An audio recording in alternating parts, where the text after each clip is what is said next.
show has been so much fun to listen to, and I can't wait to see it. Has it been as much fun being a part of as it has been as we've been listening? As I think it is. You know what I'm saying? Okay, I think I know what you're Yeah. trying to answer. Yes. Anytime you get a chance to work with friends that you've known for a long time and you're doing a part that, is interesting to you and fun for you, it's fun. I say why I go to work is not fun. So yes, if you're asking me if I'm having fun, I am. Okay. Okay, you're not getting old, you're just getting close, right? Right. Yep. All right. And tell me why you decided to be a part of the project and why now? Like, is this the right time now? Why not now? Okay. And why would you turn out a project if you read it and you like the character, and if people have that they respect you as a performer and an actress, and they like your work and they offer you a part. If you could make a list of more reasons to do something than more reasons not to do it, why would you turn it down? So anytime's the right time. Anytime that you're offered something, it's God's plan. You don't know why you get offered things in the periods of your life that you do, but I think a wise person kind of takes that lead and goes and sees where it leads you next. As my good friend always says, it's already written. I just have to show up. There you go. Sure. Can you talk a little bit about your character Ella on the show and what drew you to it? Well, what drew me to Lady Ella was that she's not a typical first lady, and I'm a Catholic, so I don't know what a typical first lady is in the church, like the Baptist or Church of God in Christ. I'm Catholic, but from what I know of church lives, she's not very typical. She got a lot of stuff going on with her, and that makes for an interesting character. A person with flaws makes for a very interesting arc for a character, and as an actress, it makes for a very interesting, job for me to do. I'm not just always a goody two-shoe, just loving wife. I mean, those people exist, and those people are good to play too. But everybody's got secrets. Everybody has something that they want to do or they venture out to do or whatever. So Lady Ella was very interesting to me because she's a powerful woman. She's a city council woman. She's not just that I'm the first lady and anything my husband says goes. She has gotten in his butt too. And as you will see in the first episode, before he's killed, they have a little tete-a-tete, She's like sick of his butt too, She got a little few words for him. So she's not just a typical, I'm just the good mother wife person. She's got a lot of shit going on. You've had a really diverse career, from scripted to reality to movies. Talk to us about your journey and how that longevity sits with you, because oftentimes we don't hear about that, in mainstream media, with our beautiful black women having that longevity. You've been first of all, working. let me say thank you for that kind compliment. But yet longevity is something that you really have to work at. You're only as good as the thing you're going to do next, because baby, people forget what you just did.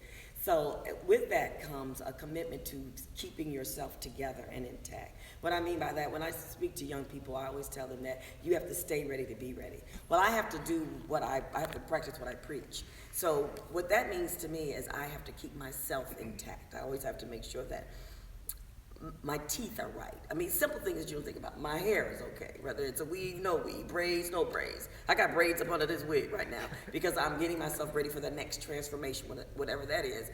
And I'm protecting my real hair while I'm doing the show wearing all these wigs. So you got to think about things like that, your weight, your skin.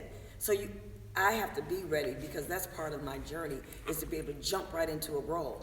I don't get oftentimes months and months to prepare, I was lucky with this role. I found out I was cast in mid-September. We didn't start till beginning of November, so I knew that I was coming to do this. But oftentimes, like when I did Hawthorne, I literally went in and met with everybody on a Thursday, and Friday morning I was at work.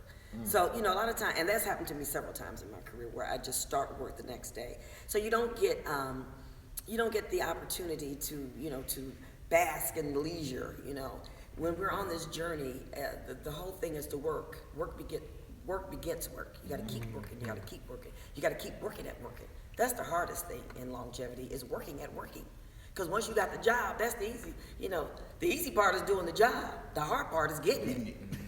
Like, I'm working on my next gig right now, trying to figure out what that is, So it's been a blessing too, because like you said, not everybody has longevity, but I think the way you go in it and with the intention that you have and with the commitment that you have and the discipline that you have and the professionalism that you have and the training that you have, I think all of those helps in your journey to longevity, because once people know that you are a good actress, you're good to be around, you're professional, they know that they can count on you no matter what, and that you're going to show up work, you're going to be pleasant, you're going to get your job done, you're going to know your lines, then people know the next one knows and the next one knows, and that just builds and builds and builds. And so I've been very blessed to build a career for over the last 30 years.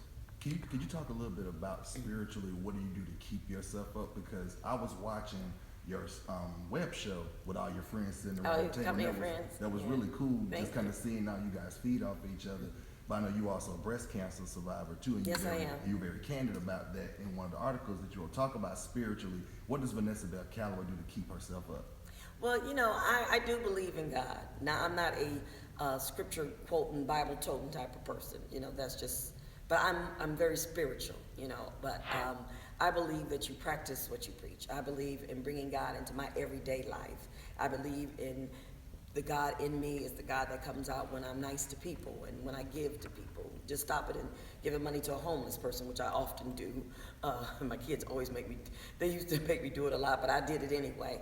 I think that, you know, there's a lot of ways to be in tune with the universe. You know, you don't always have to be sitting up in church every Sunday shouting and hollering, and then on Monday, it's like you didn't even go to church. So I choose to live my life through a godly, loving manner, and that's what I try to do.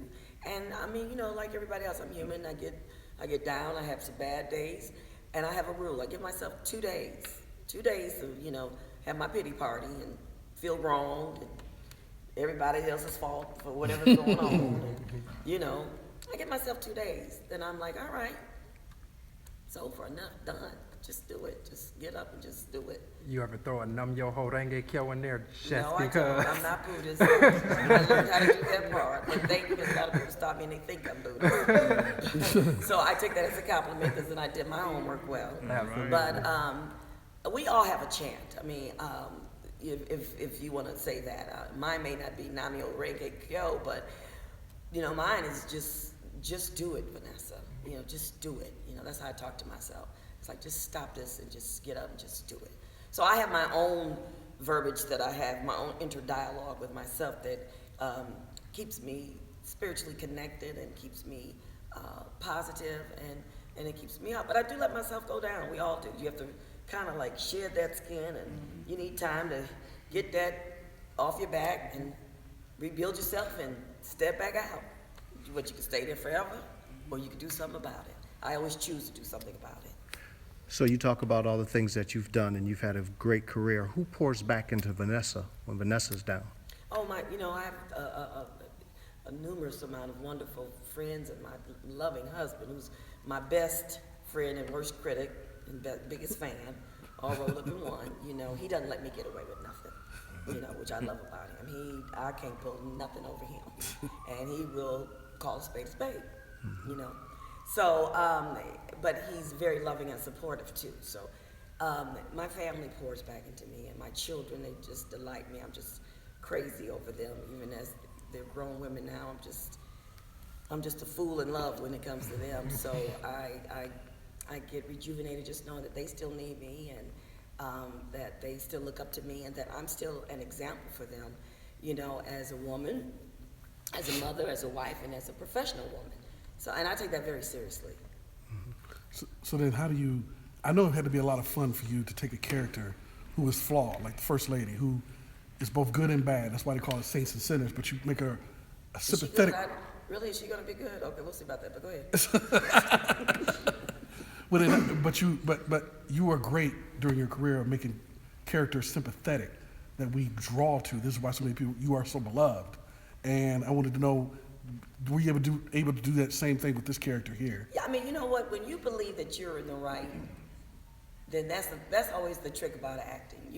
Your character has to believe what they're doing. If I believe it, then you believe it. I think I'm doing the right thing. You know, but if you're another person, you may have some other issues with that. But I think she thinks she's in the right. She don't see nothing wrong with what she's doing. So if I believe it, hopefully you will believe it. She's gonna have to leave. Production is calling. So Okay. I wanted to make that the last question.